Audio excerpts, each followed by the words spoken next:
Bismillahirrahmanirrahim. Assalamualaikum warahmatullahi wabarakatuh. Waalaikumsalam warahmatullahi wabarakatuh.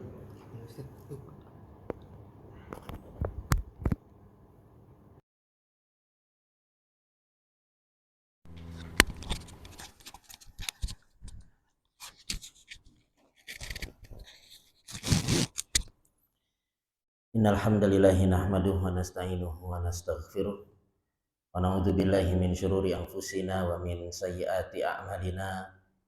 May yahdihillahu fala mudhillalah wa may yudhlil fala hadiyalah.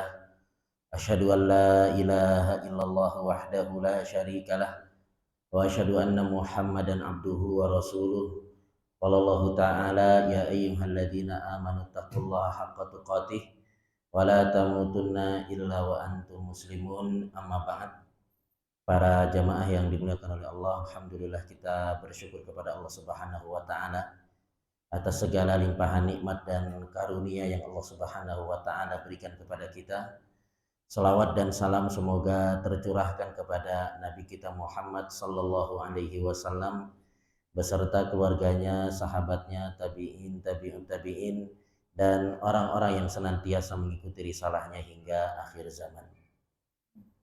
Baik, jamaah yang dimuliakan oleh Allah, alhamdulillah kita bisa melanjutkan kembali kajian kita setelah libur cukup lama, ya, kurang lebih 2 bulan. Maka untuk penyegaran kembali, ya, sebelum kita melanjutkan pembahasan tafsir juz amma ini, sebagai muqaddimah untuk supaya kita semangat dalam menuntut ilmu, ya. Kenapa kita harus menuntut ilmu? Yang pertama adalah karena menuntut ilmu itu adalah sebuah kewajiban. Menuntut ilmu itu adalah sebuah kewajiban.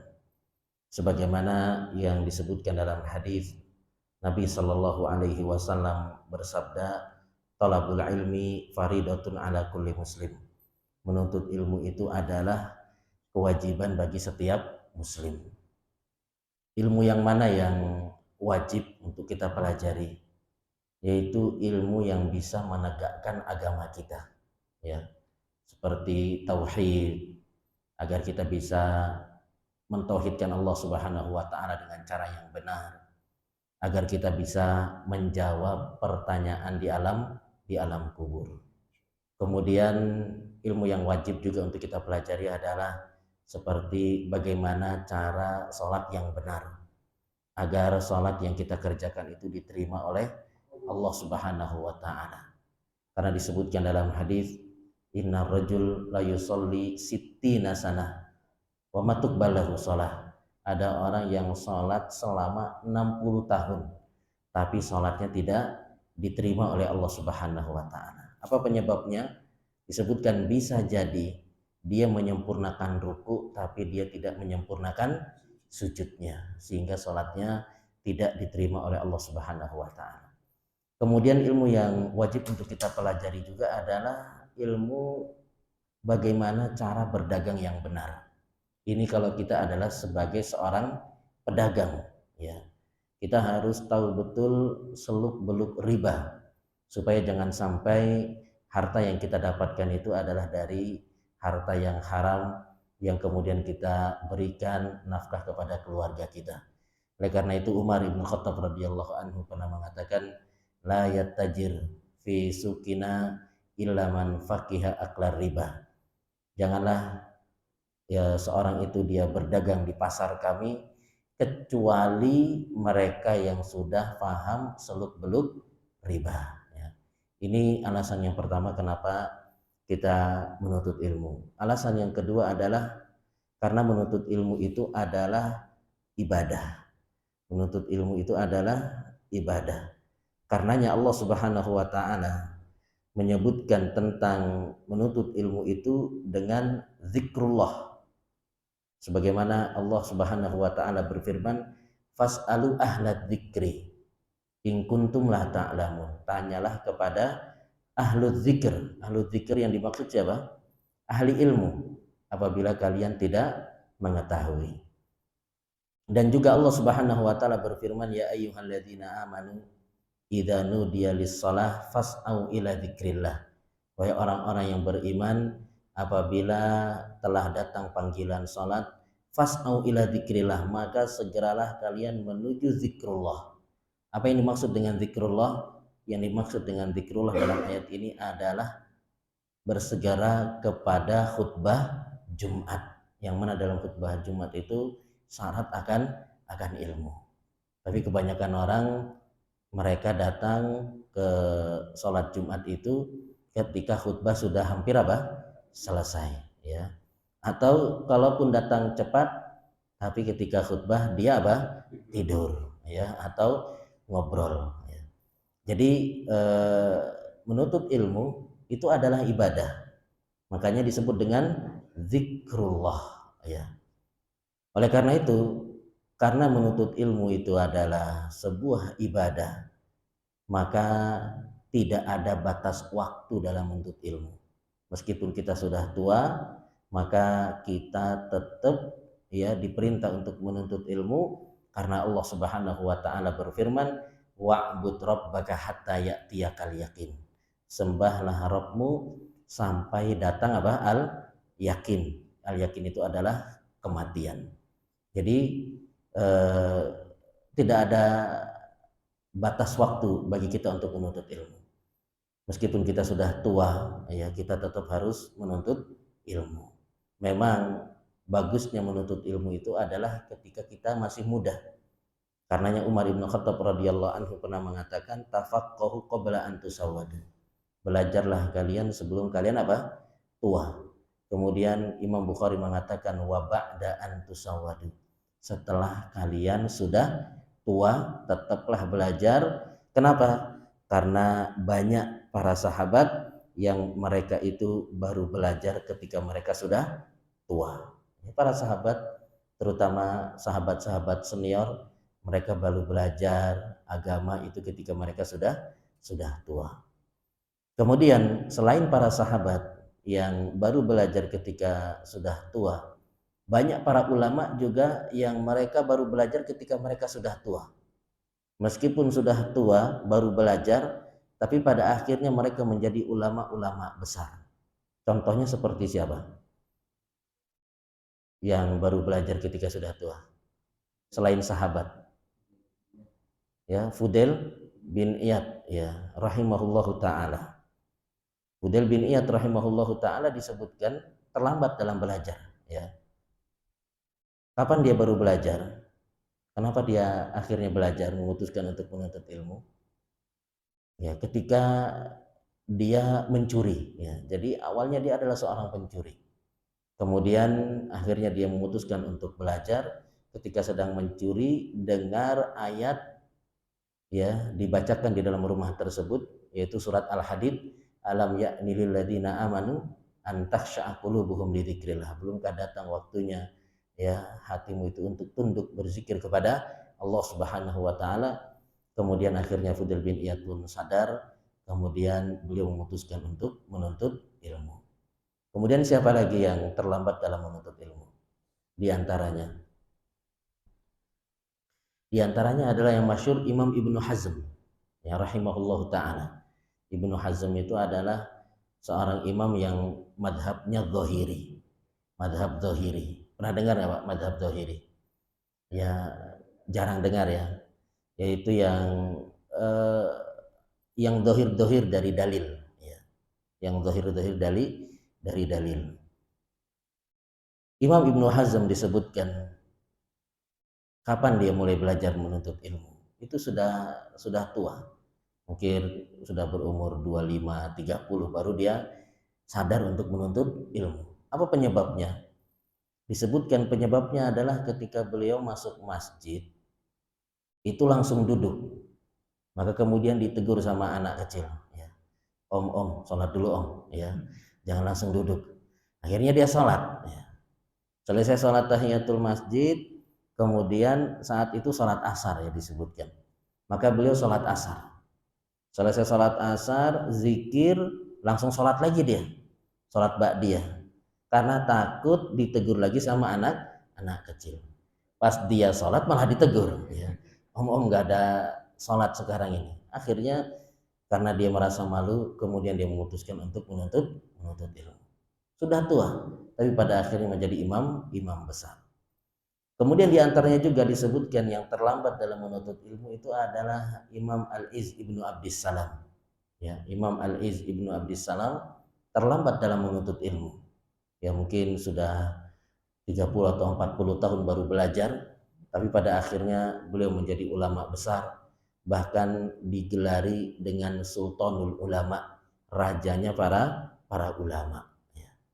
Kemudian yang terakhir di antara yang terlambat dalam menuntut ilmu adalah yang disebut dengan Imam Al-Marwazi, ya. Gelarnya adalah Al-Qaffal As-Saghir. Artinya Al-Qaffal apa artinya Al-Qaffal? Al-Qaffal itu artinya adalah tukang kunci, ya, tukang kunci. Jadi dia digelari dengan Al-Qaffal As-Saghir, tukang kunci kecil, ya, junior. Karena memang ada Al-Qaffal Al-Kabir. Al-Qaffal Al-Kabir ini seorang ulama, tapi juga seorang ahli kunci. Suatu hari ya, Imam Al-Qaffal Al-Kabir ini buat kunci yang istimewa lah. Ya. Mungkin kuncinya unik, ya, kecil. Sehingga kunci yang dibuat oleh Al-Qaffal Al-Kabir ini menjadi viral. Sampai terdengar oleh Al-Qaffal As-Saghir. Maka Al-Qaffal As-Saghir mengatakan kalau cuma begini doang mah saya bisa. Ya. Bahkan saya bisa buat yang lebih apa? Lebih hebat lagi. Maka dia pun buat kunci yang lebih hebat daripada apa yang dibuat oleh Al-Qaffal Al-Kabir. Tapi ternyata ketika dia buat kunci yang lebih hebat itu, nggak viral kuncinya, ya.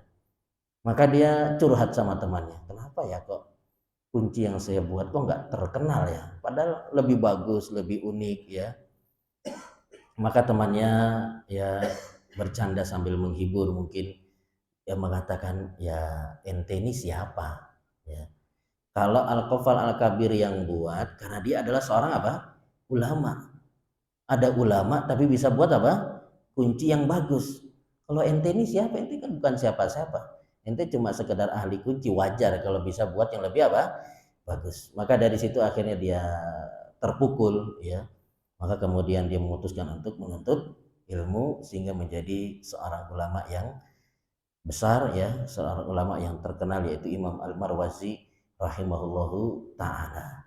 Maka dari itu ya sebagai motivasi bagi kita, jangan kita berhenti dari menuntut ilmu, ya, sekalipun kita sudah tua, karena menuntut ilmu itu adalah bagian daripada ibadah, dan Allah Subhanahu wa taala mengatakan wa'bud rabbaka hatta ya'tiyakal yakin. Sembahlah Rabbmu sampai datang ajal atau kematian. Kemudian yang ketiga, kenapa kita harus menuntut ilmu? Adalah agar kita terhindar dari murka Allah Subhanahu wa taala.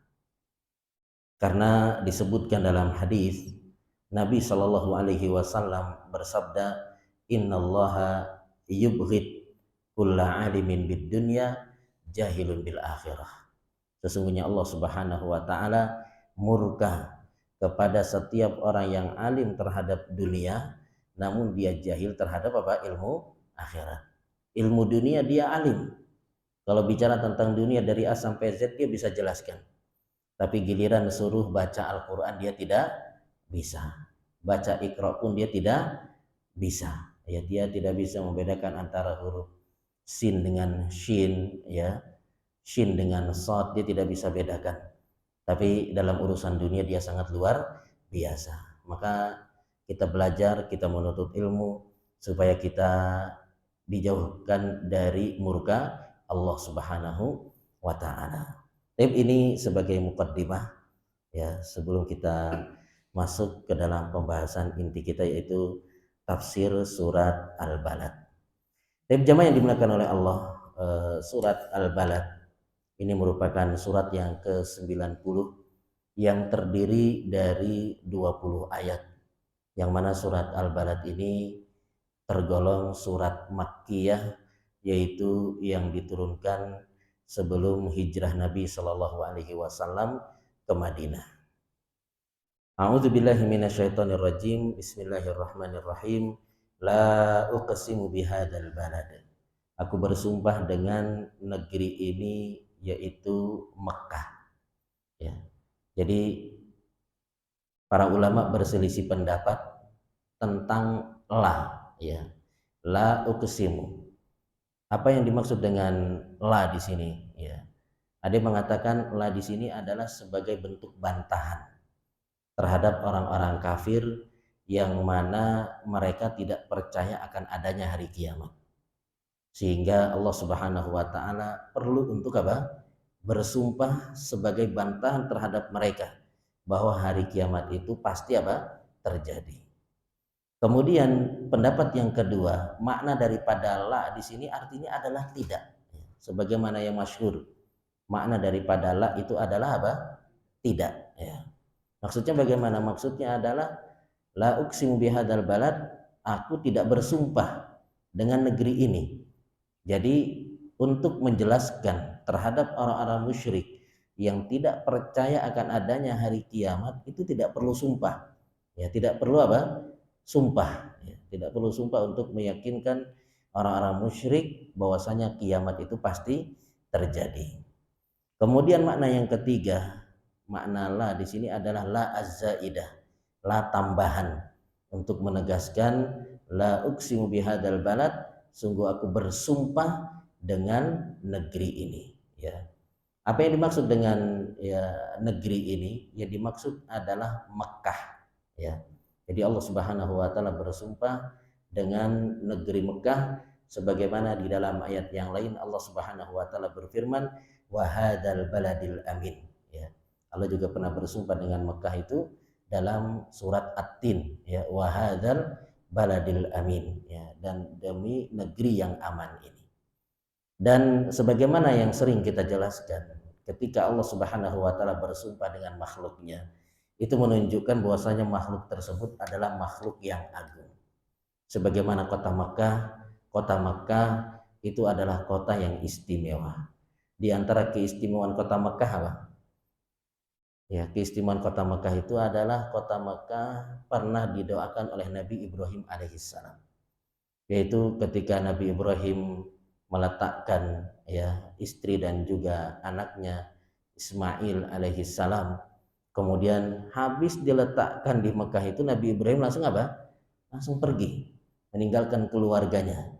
Maka kemudian di situ beliau berdoa kepada Allah Subhanahu wa taala sebagaimana doa ini diabadikan oleh Allah dalam surat Ibrahim ayat yang ke-37, Rabbana inni askantu min dzurriyyati biwadin, ya, biwadin ghairi dzi zar'in 'inda baitikal muharram Rabbana liyuqimus shalah faj'al afidatan minan nasi tahwi ilaihim warzuqhum minas samarati la'allahum yashkurun. Rabbana inni askantu min dzurriyyati, ya Allah sesungguhnya aku telah meletakkan dari anak keturunanku biwadin ghairi dzi zar'in, di lembah yang tidak ada tumbuh-tumbuhannya. Yang ketika itu Mekah tandus, ya, tidak ada tumbuh-tumbuhan, tidak ada manusia di sana. Cuma ada keluarga Nabi Ibrahim alaihissalam di situ, yaitu istrinya Hajar dan anaknya Ismail. Biwadin ghairi dzi zar'in 'inda baitikal muharram, di sisi rumahmu al-muharram, Rabbana liyuqimus shalah, ya Allah agar mereka ini bisa mendirikan salat, faj'al afidatan minan nasi tahwi ilaihim, dan jadikanlah hati sebagian manusia itu condong kepadanya, yaitu ya yang membuat hati kaum muslimin itu senantiasa rindu dengan Mekah adalah akibat daripada doa Nabi Ibrahim alaihissalam. Ada nggak kerinduan kita untuk pergi ke Mekah? Ya. Sudah sekali, masih pengen lagi apa? Untuk berangkat. Ya. Fajal afidatan minan nasi tahwi ilaihim warzuqhum minas samarat, dan berikan rizki dari buah-buahan kepada mereka. Jadi Mekah itu nggak ada pohon pisang tapi banyak buah pisang. Bahkan bagus-bagus dan harganya sangat murah. Nggak ada anggur, nggak ada pohon anggur tapi anggurnya sangat banyak. Ya, dijualnya seember-ember. Ya. Kita kalau di Indonesia mau beli anggur takut-takut. Ya, harganya mahal. Tapi di sana 5 real sudah dapat satu ember. Nggak bisa kita habisin sendiri. Nggak ada pohon apel tapi banyak buah apel. Ya. Ini doa daripada Nabi Ibrahim alaihissalam. Ini menunjukkan keistimewaan daripada negeri Mekah. Dan juga Nabi Ibrahim alaihissalam pernah mendoakan kota Mekah ini dengan mengatakan Rabbi ja'al hadzal balada aminah, Ya Allah, jadikanlah negeri ini negeri yang aman, ya, sehingga kita aman tinggal di negeri Mekah. Ya. Kalau ada barang hilang, tidak banyak yang kemudian ngambil, ya, kemudian dibawa pergi. Banyaknya adalah diambil kemudian dititipkan. Jadi di Masjidil Haram, sekitar Masjidil Haram itu ada kantor tempat pengumpulan barang-barang yang hilang, ya. Saya pernah bawa jamaah, kemudian tasnya jatuh, di situ ada uang 10 juta. Kemudian ya kita datangi, ya, sama Mutoib. Ketika itu datangi kantor tersebut, kemudian tinggal nomor telepon, sebutkan ciri-cirinya. Tidak lama, ya, sehari 2 hari sudah ditelepon kalau tasnya sudah apa? Sudah ada. Jadi ketika misalkan kita punya suatu barang berharga yang jatuh di sekitar Masjidil Haram, jangan langsung putus asa. Masih ada kemungkinan barang kita itu bisa ditemukan. Kemudian jamaah yang dimuliakan oleh Allah, di antara keistimewaan daripada Mekah adalah bahwa Mekah merupakan, ya, kota yang dicintai oleh Allah Subhanahu wa taala. Negeri yang paling dicintai oleh Allah Subhanahu wa taala. Oleh karena itu ketika Nabi Shallallahu alaihi wasallam akan hijrah ke Madinah, meninggalkan kota Mekah, maka sebelum jauh daripada Mekah, Nabi Shallallahu alaihi wasallam menghadap ke arah Mekah sambil mengatakan, wallahi innaki la khairi ardillah, demi Allah sesungguhnya engkau adalah merupakan bumi Allah Subhanahu wa taala yang paling baik, wa ahabbu ardillah, dan merupakan bumi yang paling dicintai oleh Allah Subhanahu wa taala. Walaula anni ukhrijtu minki ma kharajtu, demi Allah seandainya, ya, aku ini tidak dikeluarkan dari negerimu, ya, dari engkau, maka aku tidak akan apa? Keluar. Di seandainya Nabi Shallallahu alaihi wasallam tidak terpaksa untuk keluar dari Mekah, maka Nabi Shallallahu alaihi wasallam tidak akan keluar dari kota Mekah. Kemudian di antara keistimewaan daripada kota Mekah, bahwasanya kota Mekah itu tidak akan dimasuki oleh Dajjal, ya. Karenanya Allah Subhanahu wa taala bersumpah dengan negeri Mekah, la uqsimu bihadzal balad. Kemudian Allah Subhanahu wa taala berfirman, wa anta hillum bihadzal balad, dan engkau Muhammad bertempat di negeri Mekah ini. Ya, ayat yang kedua ini juga ada beberapa tafsiran. Di antaranya adalah yang pertama, ya, bahwasanya engkau Muhammad tinggal di negeri Mekah ini. Jadi kota Mekah itu sudah merupakan kota yang istimewa, bertambah keistimewaannya dengan apa? Dengan tinggalnya engkau di negeri Mekah ini. Kemudian tafsiran yang kedua adalah wa anta hillum bihadzal balad, yaitu bahwa darahmu dihalalkan oleh orang-orang kafir Quraisy di kota Mekah, ya. Makanya Nabi Shallallahu alaihi wasallam keluar karena darah Nabi Shallallahu alaihi wasallam dianggap halal oleh orang-orang kafir Quraisy. Jadi ketika Nabi Shallallahu alaihi wasallam akan hijrah ke Madinah, maka orang-orang Quraisy berkumpul di Darun Nadwah. Mereka kumpul, ya, dan disebutkan bahwa yang ikut hadir di perkumpulan tersebut ada iblis yang menyamar menjadi orang, ya, yang menyamar menjadi orang parubaya, hadir di perkumpulan tersebut. Kemudian ketika mereka bermusyawarah, disebutkan ada yang usul, bagaimana kalau kita tangkap Muhammad kemudian kita penjarakan saja. Maka iblis mengatakan, saya nggak setuju, ya. Kalau cuma sekedar di penjara dia masih bisa apa? Masih bisa berdakwah. Kemudian, ya, ada lagi yang usul, bagaimana kalau kita asingkan saja, kita bawa dia ke tempat yang jauh. Maka kata iblis, saya juga nggak setuju, ya, karena Muhammad ini adalah seorang yang lembut, tutur katanya baik, sehingga meskipun itu orang-orang asing yang ada di sekitar beliau, orang-orang tersebut nanti lama-lama akan apa? Akan tertarik dengan dakwahnya Muhammad. Maka kemudian bagaimana kalau dibunuh? Ini saya setuju, ya. Iblis ini saya apa? Setuju. Tapi disebutkan orang-orang Quraisy bingung untuk membunuh Nabi Shallallahu alaihi wasallam. Kenapa mereka bingung untuk membunuh Nabi? Ya karena Nabi Shallallahu Alaihi Wasallam itu di belakangnya kabilah yang kuat, yaitu Bani Hashim. Kalau seandainya Nabi Shallallahu Alaihi Wasallam dibunuh, maka orang-orang ya dari Bani Hashim akan menuntut balas darahnya Nabi. Maka kemudian Abu Jahal punya usul yang disebutkan usulnya Abu Jahal ini lebih dahsyat daripada usulnya iblis. Ya. Jadi Abu Jahal mengatakan, kalau kalian takut bunuh Muhammad, bagaimana kalau kita ambil anak muda dari setiap kabilah. Jadi dari setiap kabilah itu ya utus perwakilan dari anak muda yang paling kuat, yang mereka ini ditugaskan untuk membunuh Muhammad secara bersamaan. Sehingga ketika Bani Hashim mau nuntut balas, mereka tidak bisa. Karena harus berhadapan dengan banyak kabilah, sehingga mereka pada akhirnya hanya menuntut diat saja, yaitu 100 ekor unta. Ya. Maka akhirnya usulan daripada Abu Jahal ini pun diterima oleh orang-orang Quraisy. Namun kisah ini secara terperinci itu disebutkan kisahnya dhaif. Terlebih kehadiran iblis pada musyawarah orang-orang Quraisy. Ini iblis tidak hadir. Ada yang mengatakan tidak perlu kehadiran iblis karena ada Abu Jahal yang lebih iblis daripada iblis. Ada yang mengatakan demikian. Jadi kisah ini dhaif, namun tidak mengapa untuk diceritakan, ya. Karena ini tidak berkaitan dengan masalah hukum atau masalah akidah.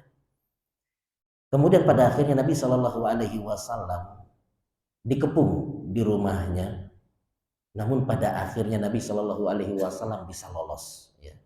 Ketika Nabi Shallallahu Alaihi Wasallam lolos, maka mereka mengatakan, siapa yang bisa menangkap Muhammad, maka akan kami beri imbalan 100 ekor onta. Ya. Ini makna yang kedua. Wa anta hillum bihadzal balad, bahwasanya engkau Muhammad darahmu halal di kota Makkah. Kemudian makna yang ketiga, wa anta hillum bihadzal balad, artinya adalah bahwa kota Mekah itu halal bagi engkau. Jadi kota Mekah itu adalah kota haram, ya. Jadi Mekah itu merupakan kota haram. Apa makna daripada haram? Ya. Di antara makna daripada haram itu yang pertama adalah nggak boleh melakukan maksiat, termasuk berperang di dalamnya. Ya. Jadi Mekah itu disebut dengan kota haram. Ya. Maknanya adalah nggak boleh melakukan maksiat, termasuk berperang di dalamnya. Oleh karena itu dari zaman dahulu, dari zaman jahiliyah, mereka nggak ada yang berperang di dalam Mekah, terutama di sisi Ka'bah. Mereka tidak mau menumpahkan darah di sana. Sehingga kalau misalkan ada anak yang hendak membalaskan darah orang tuanya yang dibunuh, kemudian orang yang membunuh ayahnya tersebut sembunyi di Ka'bah, maka ditunggu sampai keluar. Jadi mereka ya sangat menghargai Ka'bah, ya karena memang Mekah ini sebagai kota haram.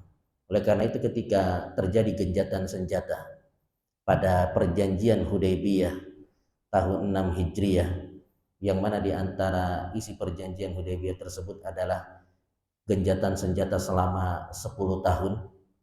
Kemudian ada kabilah yaitu Bani Bakar, dia masuk ke golongan orang-orang kafir Quraisy. Kemudian Bani Huza'ah masuk ke golongan orang-orang yang beriman. Maka mereka ini juga dua kabilah ini tidak boleh baku hantam atau perang. Ya. Mereka juga terkena perjanjian yaitu genjatan senjata. Namun pada akhirnya Bani Bakar menyelisih perjanjian sehingga mereka bunuhi orang-orang dari Bani Huza'ah. Sehingga orang-orang dari Bani Huza'ah ini lari menyelamatkan diri ke Ka'bah, ya. Sampai di Ka'bah mereka mengatakan ilahaka, Tuhanmu melarang untuk pertumpahan darah di tempat ini. Namun kata Bani Bakar, la ilahal yaum, tidak ada Tuhan pada hari ini. Jadi mereka tetap membunuhi Bani Huza'ah sekalipun itu di tanah haram. Kemudian makna yang kedua, bahwasanya Mekah itu adalah tanah haram, artinya orang-orang musyrik tidak boleh masuk ke kota Mekah, ya. Jadi nggak boleh orang-orang Nasrani atau selain Islam masuk ke kota Mekah. Kemudian makna yang ketiga, ya, kota Mekah itu sebagai tanah haram adalah, ya, tidak boleh berburu di dalamnya, ya. Tidak boleh berburu di dalam kota Mekah. Kemudian yang keempat adalah haram untuk memungut barang temuan kecuali untuk diumumkan. Kemudian makna yang kelima adalah haram untuk memotong, ya, dahan-dahan atau ranting pohon. Kemudian yang keenam adalah haram untuk mengusir hewan. Maka, ya, kalau ada hewan seperti burung-burung merpati, ya, merasa aman, ya. Jadi burung-burung itu kan dia merasa aman di sekitar Masjidil Haram, Masjid Nabawi. Karena nggak ada orang yang boleh apa? Nangkap kemudian disembelih dan digoreng. Nggak boleh berburu, diusir aja nggak boleh, apalagi apa ditangkap. Itulah diantara makna daripada bahwasanya Makkah itu merupakan tanah haram. Nggak boleh ada pertumpahan darah. Namun tanah Makkah ini pernah dihalalkan oleh Nabi Shallallahu Alaihi Wasallam. Dihalalkan untuk Nabi, ya, Shallallahu Alaihi Wasallam oleh Allah Subhanahu Wa Taala. Kapan itu? Ya, tanah haram menjadi halal bagi Nabi, ya, sehingga boleh terjadi pertumpahan darah di sana, yaitu ketika Fathu Makkah yang terjadi pada tahun 8 Hijriah. Maka dihalalkan oleh Allah Subhanahu wa taala tanah haram ini untuk Nabi Shallallahu alaihi wasallam. Sehingga Nabi Shallallahu alaihi wasallam pada saat Fathu Makkah memerintahkan kepada para sahabatnya, carilah, ya, oleh kalian seorang yang bernama Ibnu Khatal. Bunuhlah dia sekalipun dia sembunyi di balik sitarnya Ka'bah. Sekalipun dia sembunyi di Ka'bah, ya, tangkap dan bunuh dia, ya. Kenapa Ibnu Khatal ini sampai kemudian diperintahkan oleh Nabi untuk dibunuh? Karena Ibnu Khatal ini senantiasa menghina, mengejek Nabi Shallallahu Alaihi Wasallam, membuat syair, ya, untuk menghina Nabi Shallallahu Alaihi Wasallam, dan disebutkan dia pernah masuk Islam, kemudian pada akhirnya dia murtad dan membunuh, ya, salah seorang daripada kaum muslimin. Maka Nabi Shallallahu Alaihi Wasallam memerintahkan kepada para sahabat untuk membunuh Ibnu Khatal sekalipun dia bersembunyi di balik sitarnya Ka'bah. Jadi ini makna daripada wa anta hillum bihadzal balad, ya, bahwasanya Makkah itu pernah dihalalkan, ya, untuk Nabi Shallallahu Alaihi Wasallam. Namun setelah dihalalkan kembali diharamkan lagi oleh Allah Subhanahu wa taala. Kemudian Allah Subhanahu wa taala berfirman, wa walidi wa ma walad, dan demi pertalian bapak dan anaknya, ya. Demi pertalian bapak dan anaknya. Jadi wa walidi wa ma walad ini ada dua tafsiran. Tafsiran yang pertama adalah demi orang tua dan anak yang dilahirkannya. Kemudian tafsiran yang kedua adalah demi orang tua yang melahirkan dan demi orang tua yang tidak melahirkan, atau apa namanya, mandul, ya. Jadi artinya ada dua tafsirannya, ada dua yang disebutkan oleh para ulama. Walidi wa ma walad itu artinya adalah demi orang tua dan anak yang dilahirkan, dan tafsiran yang kedua adalah demi orang yang melahirkan dan orang yang tidak bisa melahirkan. Namun yang benar adalah tafsiran yang pertama, ya, demi orang tua dan anak yang dilahirkan. Kemudian para ulama berselisih pendapat siapa yang dimaksud dengan orang tua dan anak yang dilahirkan. Maka ada yang mengatakan, ya, orang tua dan anak yang dilahirkan yang dijadikan objek sumpah oleh Allah Subhanahu wa taala adalah Nabi Adam alaihissalam dan anak keturunannya. Kemudian pendapat yang kedua adalah Nabi Ibrahim alaihissalam dan anak keturunannya, yaitu siapa? Nabi Ismail alaihissalam, ya, kemudian beranak pinak sampai kepada Nabi kita Muhammad sallallahu alaihi wasallam. Dan ulama yang berpendapat dengan pendapat yang kedua ini, bahwa yang dimaksud dengan orang tua dan anaknya itu adalah Nabi Ibrahim dan keturunannya Nabi Ismail sampai kepada Nabi Muhammad SAW, itu berdalilkan dengan ayat sebelumnya. Ayat sebelumnya itu tentang apa? Tentang apa tadi? Ayat sebelumnya tentang kota Mekah, ya, tentang kota Mekah. Dan orang yang pertama kali menduduki kota Mekah itu siapa? Nabi Ibrahim alaihissalam dan keturunannya Nabi Ismail alaihissalam. Dan pendapat yang ketiga adalah demi orang tua dan anak secara umum, ya, demi orang tua dan anak secara umum. Kenapa Allah Subhanahu wa taala sampai bersumpah dengan orang tua dan anak yang dilahirkan? Karena ya, proses melahirkan itu adalah suatu keajaiban, ya. Proses melahirkan itu adalah suatu keajaiban. Namun tidak menjadi ajaib lagi karena apa? Karena terlalu sering kita apa? Kita lihat. Terlalu sering kita apa? Kita saksikan yang namanya ibu melahirkan anak itu adalah sebenarnya sebuah keajaiban. Tapi dia seperti sudah bukan ajaib lagi bagi kita. Karena apa? Karena sering kita saksikan. Padahal pada asalnya, ya, proses melahirkan itu adalah sebuah keajaiban. Bagaimana bisa muncul seorang manusia yang dia ini berasal dari apa? Tetesan air yang hina, ya. Kemudian pada akhirnya bisa lahir seorang apa? Manusia. Kemudian Allah Subhanahu wa taala berfirman, "Laqad khalaqnal insana fi kabad."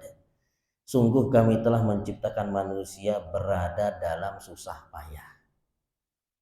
Sungguh kami telah menciptakan manusia itu berada dalam susah payah. Apa maksudnya? Maksudnya adalah bahwa tidak ada manusia itu yang hidupnya enak. Semuanya dalam kondisi susah payah, ya. Bahkan disebutkan manusia itu sudah payah, sudah kelelahan sejak berada dalam perut ibunya. Dia sudah payah, ya. Kadangkala ketuban habis, kadangkala ya posisi tubuhnya sungsang. Kemudian ketika melahirkan, ketika dia terlahir ke muka bumi juga dalam kondisi kepayahan, ya. Kadang air susu ibunya tidak lancar, habis, ya. Kemudian semakin besar mulai tumbuh gigi, dia juga merasakan sakit. Kemudian ketika dia belajar untuk bisa berjalan juga dengan susah payah. Kemudian ya ketika masih kecil juga yang namanya makan itu tidak begitu berselera, sehingga kadangkala dimarah-marah, dibentak-bentak sama orang tuanya. Kemudian ketika sudah dewasa, ya, dia susah mendapatkan pekerjaan, ya, susah. Ataupun kalau dapat pekerjaan dia bekerja dengan apa? Dengan lelah. Sampai pada akhirnya dia meninggal dunia juga lelah, ya. Sakaratul maut adalah proses yang sangat mengerikan. Kemudian setelah itu dia meninggal dunia berada dalam kubur juga, dia merasa apa? Kepayahan, lelah dengan pertanyaan-pertanyaan dari malaikat.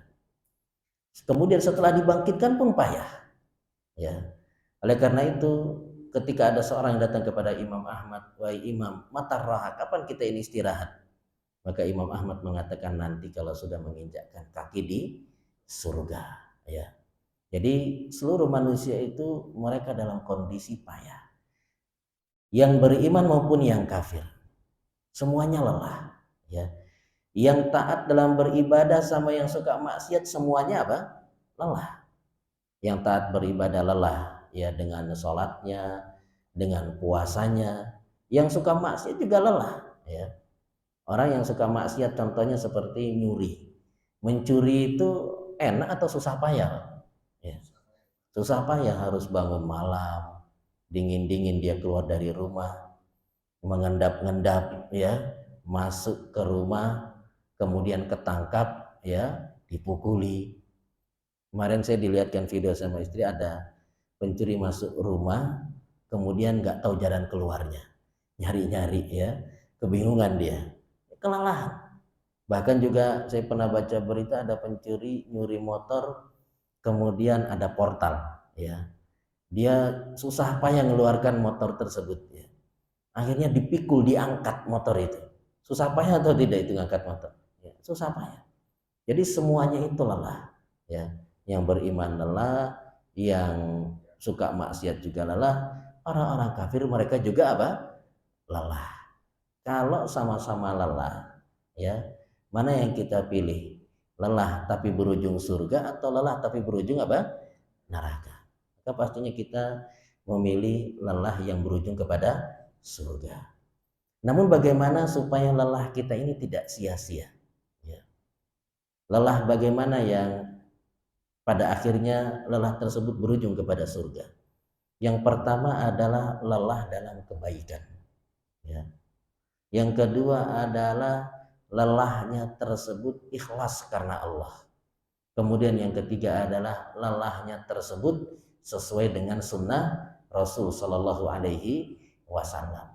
Jadi semuanya itu lelah, tapi lelah yang pada akhirnya akan berujung kepada surga itu adalah yang pertama lelah dalam kebaikan. Yang kedua adalah lelah yang ikhlas karena Allah. Dan yang ketiga adalah lelah yang sesuai dengan tuntunan Rasul Shallallahu Alaihi Wasallam dalam kita mengerjakan ibadah, ya. Ini adalah lelah dalam kebaikan. Kita bisa lihat bagaimana Nabi kita Shallallahu Alaihi Wasallam lelahnya dalam kebaikan, lelahnya dalam ibadah kepada Allah Subhanahu Wa Taala. Yang sering dicontohkan adalah sholat malamnya Nabi, yang satu rokaatnya itu berapa juz yang dibaca? Kurang lebih 5 juz, ya. Al-Baqarah, Ali Imran, An-Nisa. Ini 5 juz. Kemudian disebutkan rukuknya itu sepanjang berdirinya, ya. Itu lama atau tidak, Pak? Ya. Kita rukuk 15 menit aja udah gemeter, ya. Ini kan 5 juz itu lebih daripada 15 menit. Kemudian sujudnya juga selama apa? Rukuknya. Kita sujud 15 menit juga udah pegel, ya. Bagaimana sujudnya Nabi Shallallahu Alaihi Wasallam yang sangat lama, ya.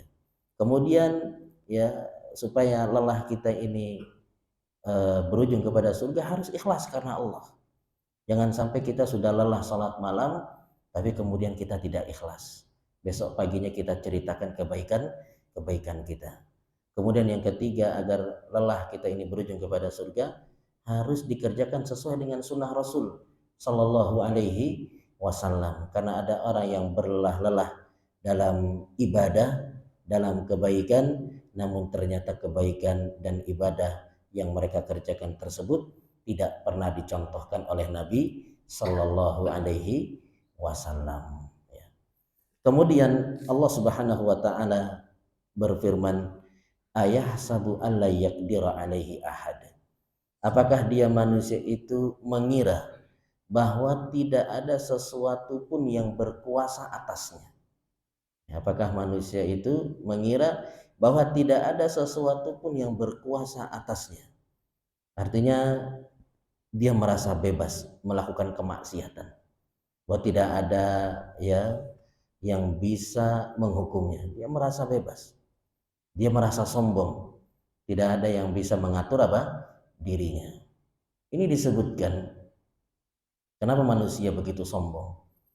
Karena ayat sebelumnya itu ada yang mentafsirkan laqad khalaqnal insana fi kabad, sungguh kami telah menciptakan manusia itu fi kabad. Ada yang mentafsirkan kabad itu dengan tegak lurus, ya. Artinya manusia itu adalah makhluk yang sempurna, yang dia berjalan dengan apa? Dengan tegak. Tidak sebagaimana hewan, terutama yang berkaki 4, ya. Itu jalannya dengan apa? Membungkuk. Kalaupun bisa berdiri, berdirinya itu dalam waktu yang sangat singkat, ya. Maka dengan kesempurnaan ciptaan yang Allah Subhanahu Wa Taala ciptakan kepada manusia, maka banyak yang kemudian manusia itu menjadi apa? Sombong. Karena yang menjadikan seorang itu sombong ketika dia memiliki apa? Kelebihan. Orang itu dia menjadi sombong ketika dia memiliki apa? Kelebihan dalam harta atau kelebihan dalam fisik. Itu yang kemudian menjadikan mereka apa? Sombong, atau mungkin punya jabatan yang tinggi. Itu yang kemudian menjadikan mereka apa? Sombong. Maka hendaknya kita jangan sombong. Karena sehebat-hebatnya kita, pasti kita akan binasa. Sebagaimana yang terjadi pada Namrud, yang merasa dirinya adalah orang yang paling kuat, bahkan merasa dirinya sebagai Tuhan. Ternyata matinya bagaimana matinya Namrud? Ya, cuma masuk nyamuk ke hidungnya, dia bingung cara mengeluarkan nyamuk tersebut, pada akhirnya dia apa? Meninggal dunia. Ya, padahal dia merasa dirinya besar, merasa dirinya kuat, bahkan mengaku sebagai Tuhan. Ya, ternyata cuma dengan seekor nyamuk itu dia meninggal dunia. Ya. Maka ini makna daripada ayah sabu Allah yakdiru alaihi ahad. Kemudian Allah Subhanahu wa taala berfirman, yaqulu ahlaktu malan lubada. Dia mengatakan aku telah menghabiskan harta yang banyak. Ya. Dia menghabiskan hartanya tersebut untuk kemaksiatan. Karena Allah Subhanahu wa taala menggunakan bahasa ahlaktu. Aku membinasakan, ya. Menghabiskan ahlaktu itu arti secara bahasanya adalah apa? Halaka, binasa, ya. Jadi dia menghabiskan hartanya itu adalah untuk kemaksiatan kepada Allah Subhanahu wa taala. Jadi dia menyombongkan dirinya, menyombongkan kemaksiatannya. Kalau dia sudah menghabiskan hartanya itu untuk foya-foya, untuk bermaksiat kepada Allah Subhanahu wa taala. Karena menghabiskan harta untuk kemaksiatan itu memang lebih ringan daripada menghabiskan harta untuk kebaikan. Orang kalau disuruh bangun masjid itu sedekahnya kadang takut-takut, ya. Benar nggak Pak? Untuk bangun masjid takut-takut dia 10 juta besar nggak ya, 10 juta besar nggak ya. Tapi untuk dia dugem minum khamar itu bisa sampai ratusan juta, tidak dianggap apa? Besar, ya. Itu kalau kita cari harga khamar paling mahal berapa Pak? Eh, ada yang menyebutkan itu di internet, harga khamar paling mahal satu botolnya 5,6 miliar, ya. Ada yang beli atau tidak? Ya. Ada yang beli.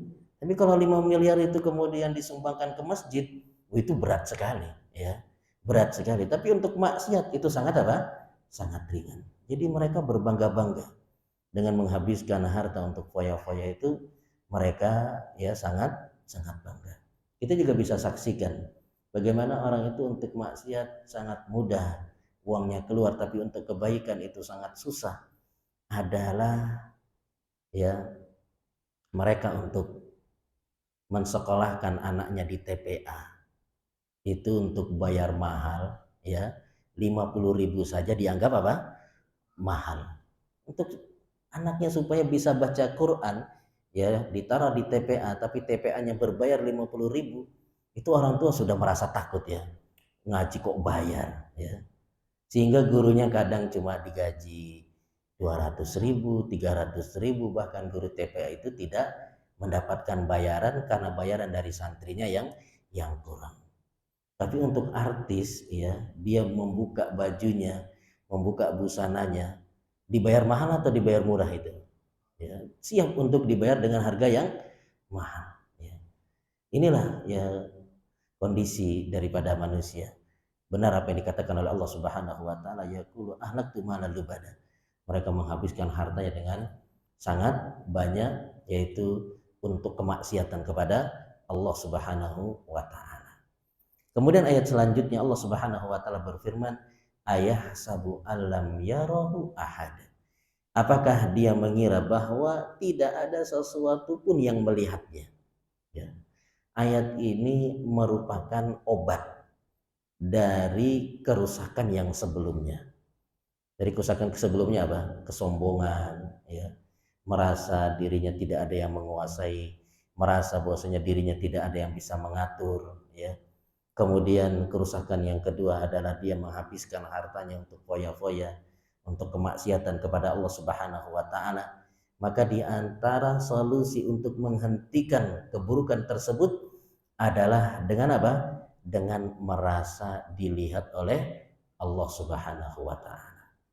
Jadi di antara solusi agar kemaksiatan itu berkurang adalah menanamkan dalam diri muraqabatullah, merasa diawasi oleh Allah Subhanahu wa taala. Kenapa korupsi tidak selesai-selesai? Ya karena pejabatnya itu tidak menanamkan dalam diri mereka apa? Muraqabatullah, merasa diawasi oleh Allah Subhanahu wa taala. Kalau ada CCTV aja mereka takut, ya. Tapi karena dalam dirinya tidak ada perasaan dilihat oleh Allah Subhanahu wa taala, sehingga mereka tetap melakukan apa? Kemaksiatan kepada Allah Subhanahu wa taala. Padahal merasa dilihat oleh Allah Subhanahu wa taala itu merupakan pondasi daripada ibadah hati, ya. Oleh karena itu dalam hadis yang masyhur tentang 7 golongan yang akan mendapatkan naungan dari Allah Subhanahu wa taala, kenapa mereka bisa melakukan itu semua adalah karena dalam diri mereka merasa dilihat oleh Allah Subhanahu wa taala. Apa di antara amalan 7, ya, 7 golongan ini? Ya, di antara amalannya apa? Yaitu mereka ketika diajak berzina oleh wanita yang kaya raya, ya, cantik, ya, nasabnya bagus, tapi dia menolak, ya, sambil mengatakan inni akhafullah, saya takut kepada Allah. Kenapa dia tidak mau berzina? Ya, ya, karena dia merasa dilihat oleh Allah Subhanahu wa taala. Kemudian juga disebutkan di antara 7 golongan itu adalah warajulun zakarallah khaliyan fafadat ainah, yaitu seorang yang dia mengingat Allah Subhanahu wa taala dalam kondisi sendiri, kemudian air matanya mengalir. Kenapa bisa air matanya itu menetes padahal dia dalam kondisi sendiri? Karena dia merasa dilihat oleh Allah. Kalau nangis lagi rame-rame itu mudah, benar nggak Pak? Lagi dengar kajian kemudian nangis, ya, karena memang masjidnya penuh, itu mungkin mudah, ya.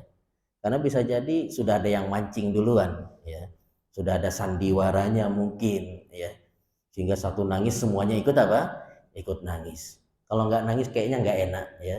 Kalau nggak nangis malah nggak enak. Tapi kalau sendiri kemudian bisa nangis, ini luar biasa. Ya, kenapa dia bisa nangis? Karena dia merasa dilihat oleh Allah Subhanahu wa taala. Kemudian juga, ya, di antara 7 golongan tersebut amalannya apa? Yaitu tangan kanan, ya, bersedekah, tangan kiri tidak tahu, ya. Tangan kiri tidak tahu.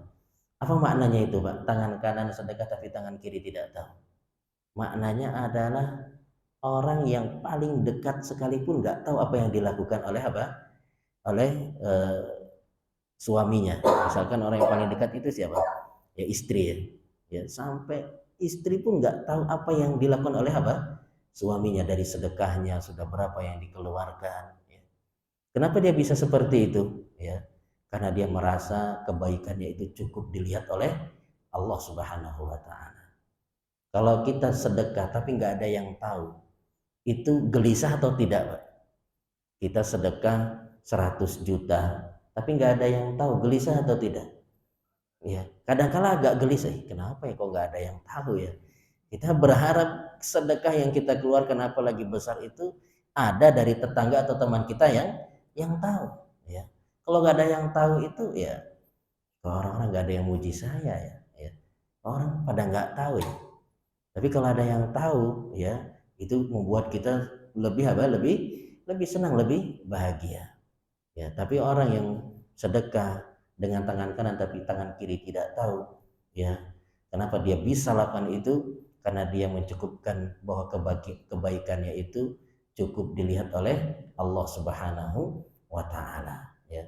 Jadi ayat yang ketujuh ini merupakan solusi daripada 2 keburukan sebelumnya, yaitu untuk menghentikan kemaksiatan keburukan itu menanamkan dalam diri merasa dilihat oleh Allah Subhanahu wa taala.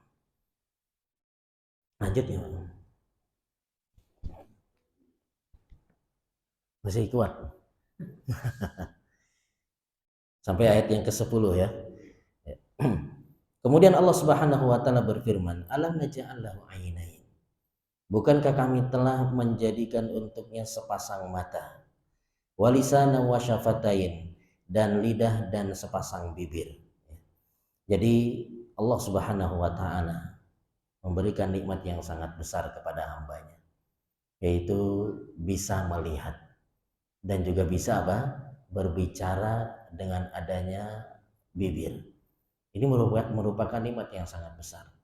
Jadi nikmat itu bukan hanya berupa harta, bukan hanya berupa gaji yang besar, ya, penghasilan yang besar, tapi nikmat ya yang jauh lebih besar itu adalah ketika kita bisa melihat, ya.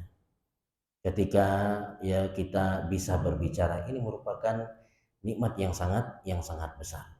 Oleh karena itu ketika ada orang yang tadinya bisa melihat, kemudian penglihatannya tersebut diambil oleh Allah Subhanahu wa taala, kemudian dia bersabar, maka balasan bagi dia adalah apa? Surga, ya. Balasan bagi orang tersebut adalah surga. Ketika nikmat dia bisa memandang itu dicabut oleh Allah Subhanahu wa taala, dan orang itu dia akan merasakan bahwasanya penglihatan itu merupakan nikmat adalah ketika pandangannya itu dicabut oleh Allah Subhanahu wa taala, diambil oleh Allah. Ya sebagaimana saya punya ustadz, mungkin ini sering saya ceritakan, ya dia tadinya bisa melihat, kemudian ketika dia lagi maku, ya, itu pakunya loncat, ya. Kan biasa kalau belum ahli maku itu pakunya apa? Loncat. Ternyata setelah dicari-cari, ya, pakunya itu ternyata nancap di matanya, ya. Sehingga dia dilarikan ke dokter, sehingga ya matanya dicabut, akhirnya dia apa? Buta, tidak bisa melihat. Dari situ ya ketika pandangannya yang satu sudah dicabut oleh Allah, maka dia merasa ini satu mata lagi harus benar-benar apa?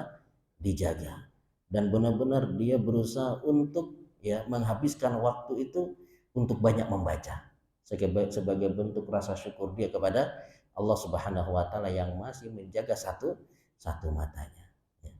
Dan juga bibir, kita bisa berbicara, ini merupakan nikmat yang sangat besar dari Allah Subhanahu wa taala. Oleh karenanya ya sering juga ini saya ceritakan, yaitu tentang seorang syekh yang bernama Abdullah bin Ni'mah. Ya, dia seorang syekh, ya, pendakwah, tapi diuji oleh Allah Subhanahu wa taala dengan lumpuh sekujur tubuhnya. Jadi yang bisa bergerak ya cuma mulutnya saja, dia bisa berbicara dan juga bisa melihat. Tapi badannya ini lumpuh. Sehingga kalau mau berdakwah kemana-mana ya pakai apa? Tempat tidur. Suatu hari Syekh Abdullah bin Ni'mah ini dia curhat ya kepada temannya. Ada nggak sih orang yang kondisinya itu lebih parah daripada saya? Jadi ini musibah itu akan menjadi lebih ringan kalau kita tahu ada orang yang musibahnya lebih apa? Lebih berat. Maka dia curhat sama, ada nggak sih orang yang lebih berat ya kondisinya daripada saya? Maka temannya mengatakan ada, ya. Ada itu orang yang dia juga seluruh tubuhnya itu apa? Lumpuh. Bahkan yang lebih menyedihkan lagi, dia tidak bisa berbicara. Sehingga pada suatu hari dia ditinggal sama keluarganya di kamar, kemudian keluarganya semuanya pergi, maka kemudian datang seekor tikus, ya. Seekor tikus menggigiti jari-jarinya. Dan dia tidak bisa berteriak minta tolong karena dia bisu. Dia juga tidak bisa mengusir tikus itu karena dia lumpuh, ya. Sehingga dia cuma bisa menyaksikan tikus itu menggigiti apa? Jari-jarinya. Ternyata ada orang yang lebih apa? Lebih mengenaskan daripada Syekh Abdullah bin Ni'mah rahimahullahu taala. Maka sekali lagi jamaah yang dimuliakan oleh Allah, bahwa Allah Subhanahu wa taala memberikan kepada kita ya nikmat bisa melihat, bisa berbicara, itu merupakan nikmat yang sangat besar. Kemudian ayat yang ke-10 Allah Subhanahu wa taala berfirman, wa hadainahun najdain, dan kami telah menunjukkan kepadanya dua jalan, kebaikan dan kejahatan. Makna daripada an-najdain ini, ada yang mengatakan an-najdain itu adalah, ya mohon maaf, buah dada, ya, buah dada, dua buah dada, an-najdain. Dan tafsiran yang kedua adalah an-najdain itu adalah ya dua jalan kebaikan dan keburukan. Mungkin kita emang ada ahli tafsir yang mentafsirkan najdain itu dengan buah dada, ya. Sepertinya kok kayak nggak mungkin gitu, Pak. Jadi ya ada yang mengatakan bahwasanya an-najdain itu adalah buah dada, ya. Karena ya buah dada ini seperti terlihat biasa, tapi dia padahal adalah suatu yang sangat luar biasa, ya. Yaitu kita lihat bagaimana anak kecil ketika berada dalam perut ibunya, dia bisa mendapatkan makanan itu dari mana? Ya, dari tali pusarnya, ya, dari tali pusarnya. Kemudian setelah dia keluar dari perut ibunya, itu sumber makanannya diputus, ya kan? Maka dari mana dia bisa makan? Ya, dari dia nyusu kepada ibunya. Dan siapa yang ngajari bayi itu bisa nyedot, ya? Ya, nggak ada yang ngajari, nggak ada pengalamannya. Itu semua adalah ya dari Allah Subhanahu wa taala, ya. Kemudian makna yang kedua dari an-najdain adalah dua jalan, ya, kebaikan dan keburukan. Kenapa dalam ayat ini, ya, jalan itu digunakan bahasa najdain, ya. Padahal bahasa Arabnya jalan itu kan ada banyak. Apa aja, Pak? Yang belajar bahasa Arab, bahasa Arabnya jalan itu apa? Torik, ya. Kemudian apa lagi? Eh, Sirotol. Ya, apa? Syari, ya, syari. Kemudian sabil, ya, jihad fisabilillah, jihad di jalan Allah, ya. Kenapa dinamakan dengan najd, ya? Karena najd itu artinya adalah jalan, yaitu menanjak, ya. Jalan yang menanjak. Makanya jalan kebaikan itu menanjak, jalan keburukan juga apa? Menanjak. Jalan kebaikan itu menanjak. Yang namanya menanjak itu kan berat, ya. Yang namanya menanjak itu berat, ya. Dan kebaikan seperti sholat berjamaah di masjid itu berat, ya. Hadir dalam majelis ilmu juga apa? Berat. Ini sudah ngantuk-ngantuk kita habis isya ini. Sudah lelah habis bekerja, ya. Kita duduk ngeleseng, nggak ada kopi, nggak ada ya roti, ya, berat. Dibandingkan dengan teman-teman kita mungkin yang santai-santai di depan televisi sambil minum kopi, makan pisang goreng, ya. Jadi jalan kebaikan itu berat, dia menanjak. Jalan keburukan juga menanjak. Jalan keburukan itu berat atau tidak, Pak? Ya. Nonton televisi sambil minum kopi, makan pisang goreng itu berat atau tidak? Ya. Enak, ya kan? Kadang bisa tiduran, kadang bisa selonjoran, ya. Kenapa di jalan keburukan juga disebut dengan menanjak, berat? Jalan keburukan itu yang berat adalah akibatnya, ya. Bukan apa? Bukan perbuatannya, tapi apa? Akibatnya yang berat, yaitu yang bisa berujung kepada azab Allah Subhanahu wa taala. Kemudian yang terakhir jemaah yang dimuliakan oleh Allah, di sini disebutkan Allah Subhanahu wa taala menunjukkan kepada dua jalan, kebaikan dan keburukan. Dari mana kita bisa tahu bahwasanya ini adalah perbuatan yang baik, ini adalah perbuatan yang buruk? Dari mana kita bisa tahu? Yaitu dari tiga, ya. Kita bisa tahu ini adalah baik, ini adalah buruk, itu dari tiga. Yang pertama adalah dari fitrah, ya. Dari fitrah. Kemudian dari akal, ya. Kemudian yang ketiga adalah dari wahyu. Jadi kita bisa bedakan ini adalah yang baik, ini yang buruk, itu dari tiga. Yang pertama dari fitrah, ya.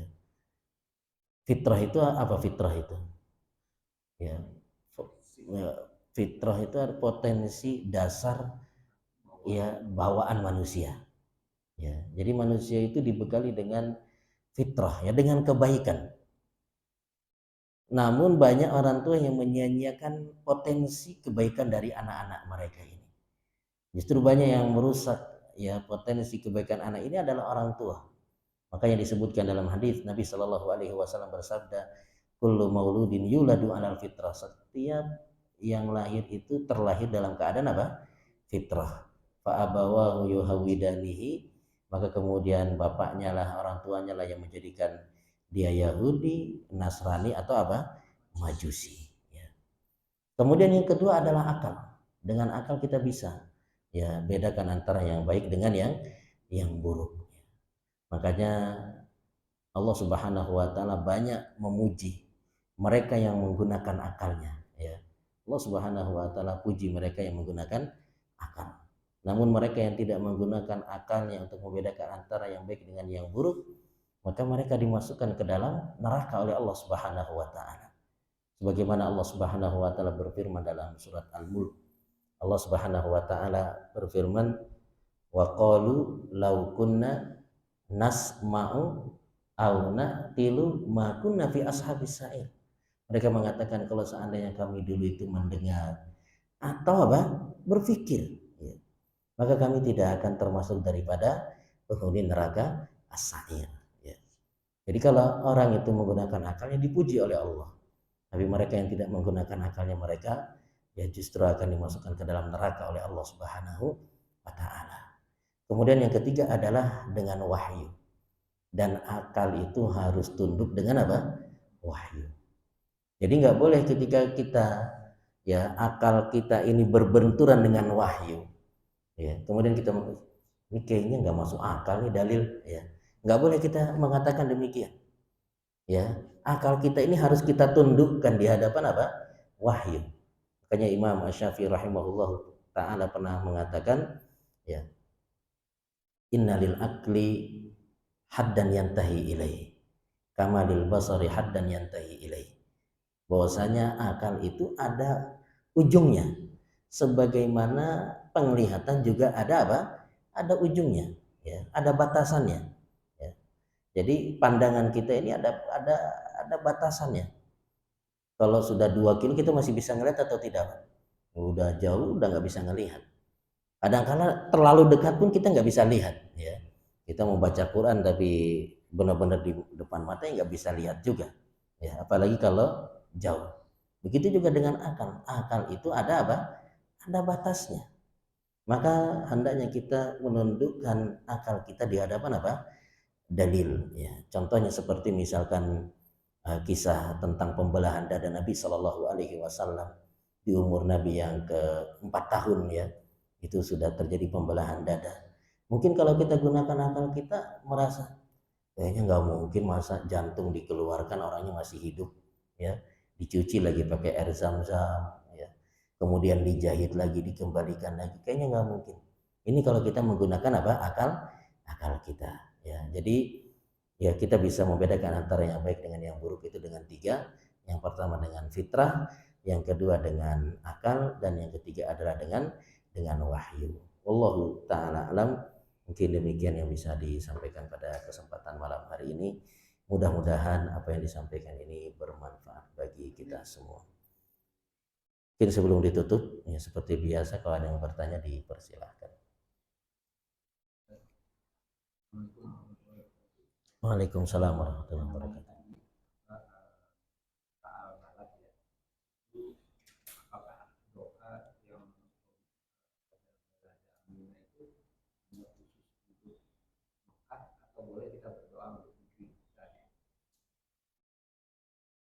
Ya, wallahu taala alam.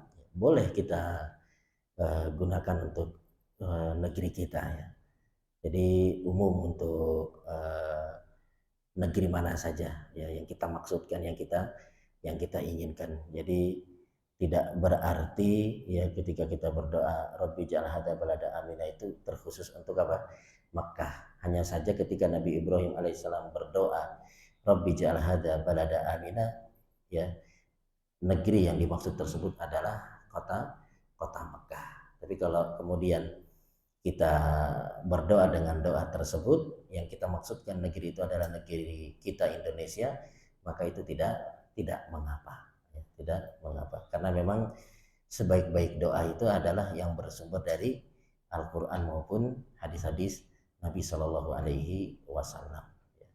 Wallahu taala alam. Ya contohnya seperti misalkan Nabi Ibrahim berdoa apa? Rabbi habli minas solihin. Ya Allah berikanlah kepadaku ya anak-anak yang soleh. Masa kemudian kita berdoa Rabbi habli minas solihin, kita doakan untuk anaknya siapa? Nabi Ibrahim. Ya pastinya kita tujukan untuk anak-anak kita. Seperti itu. Wallahu taala.